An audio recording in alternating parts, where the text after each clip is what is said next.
Crypto is going to crash and could take your savings with it. In June 2022, Bitcoin dropped over 30% to its lowest value since December 2020, and Ethereum, the second most valuable cryptocurrency, fell about 35%. Terra USD, a so-called stable coin, also collapsed when its underlying cryptocurrency, Luna, lost 97% of its value in just 24 hours, apparently destroying some investors' life savings.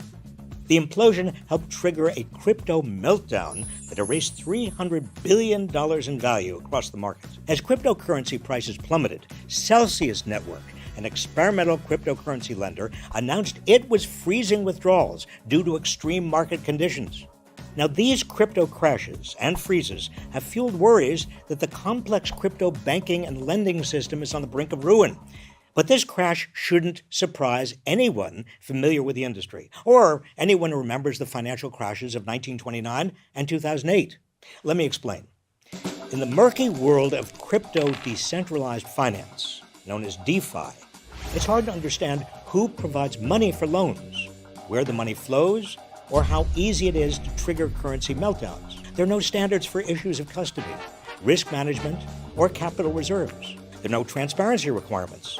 Investors often don't know how their money is being handled. Deposits are not insured. It's a Ponzi scheme.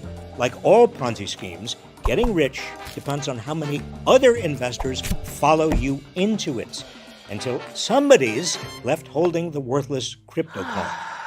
Why isn't this market regulated? Well, follow the money. The crypto industry is pouring huge amounts into political campaigns. It has hired scores of former government officials and regulators to lobby on its behalf, including 3 former chairs of the Securities and Exchange Commission, 3 former chairs of the Commodity Futures Trading Commission, 3 former U.S. senators, and even former Treasury Secretary Larry Summers. In the past, cryptocurrencies kept rising by attracting new investors and big Wall Street money, along with celebrity endorsements. What do you think? Are you in? You know what? I'm in. But all Ponzi schemes topple eventually, just like the Wild West finances of the 1920s. Back then, Americans were getting rich by speculating on shares of stock, as other investors followed them into these risky assets, pushing their values ever upward. When the toppling occurred in 1929, it plunged the nation and the world into the Great Depression. That crash resulted in the Glass-Steagall Act, signed into law by Franklin D. Roosevelt in 1933. Glass-Steagall separated commercial banking from investment banking, putting an end to the giant Ponzi scheme that had overtaken the American economy and led to the Great Crash of 1929. It took a full generation to forget that crash and allow the forces that caused it to repeat their havoc.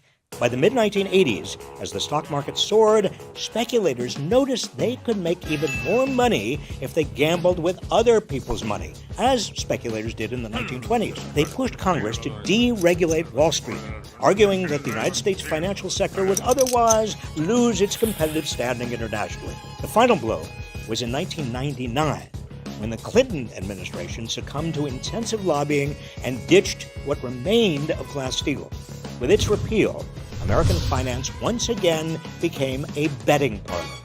Inevitably, Wall Street suffered another near-death experience when its Ponzi schemes began toppling in 2008, just as they had in 1929.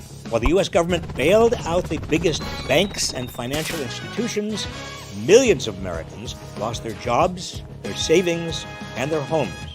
But only a single banking executive went to jail. In the wake of the 2008 financial crisis, a new but watered-down version of Glass-Steagall was enacted, the Dodd-Frank Act, which brings us nearly a century after Glass-Steagall to today's crypto crash. If we should have learned anything from the crashes of 1929 and 2008, it's that regulation of financial markets is essential. Otherwise, they turn into Ponzi schemes, leaving small investors with nothing and endangering the entire economy. It's time for the Biden administration and Congress to end the crypto Ponzi scheme. In the meantime, share this video so your friends and family don't fall for it.